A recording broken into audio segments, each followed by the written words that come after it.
مرحبا لجميع المتابعين على اليوتيوب. طبعا اليوم بدي افرجيكم مكاسات شنط السفر وكيف كل مكاس وقد ايه كل مكاس تقريبا بوسع، تقريبا ما في اشي معين. يعني مثلا اذا قالوا لك 24 لا بالشرط 24 يوسع، في 25 نفس ال 24 بس حسب حجم اللي انت حاطه او ثقله.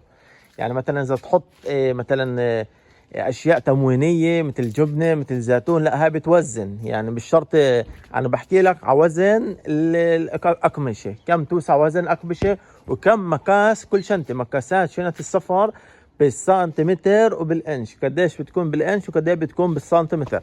طبعا هات ببلش لكم. هذا الطقم زي هيك من هون من طرفه، هذا 28 انش من طرفه هون لطرف العجل تحت لازم يكون 75 سنتي. من طرفه هون لطرف العجل تحت 75 سنتي، ومن هون لهون لازم يكون 50 سنتي. من طرفه من فوق لطرفه تحت 75 سنتي، ومن هون لهون 50 سنتي.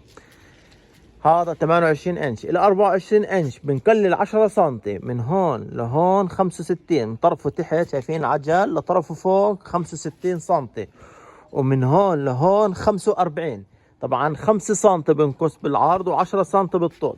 ومن هون لهون 45، ومن هون لهون 65.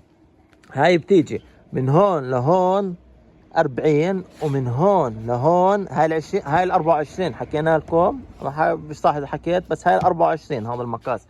هاي زي هيك ال20 انش من هون. هاي بس كنستاها احنا 65، هاي تكون 55 من تقاعها لتحت لهون 55، بس من هون قالب لهون بتكون 50، ومن هون لهون 40.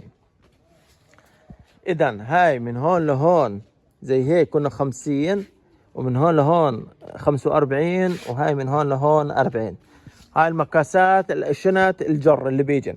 هسا هاي ال 28 انش توسع 24 كيلو، وال 24 انش توسع 18 كيلو، وهاي بتوسع حدود 10 كيلو. هاي 7 8 10 كيلو تبها، يعني 10 كيلو. هدول شنط المكياج زي هيك من هون لهون 30، ومن هون لهون 25، ومن هون لهون هاي من هون لهون 25، ومن هون لهون 20. هاي مقاسات شنط السفر. واعملوا لنا لايك ومتابعة. كمان منزلين احنا كيف تفك رقم سري شنطة السفر، وراح انزلكم على الموديل هذا. شايفين هذا الموديل كيف تفك رقم السري تبعه. طبعا هذا بيجي بدون ايدين طوال للجر، بس حمل هدول المساكات، والباقي كلهم بيجين مع ايدين طوال للجر. واعملوا لنا لايك ومتابعة على قناة بترفلاي جنين على اليوتيوب، وشكرا لمتابعتكم والى اللقاء.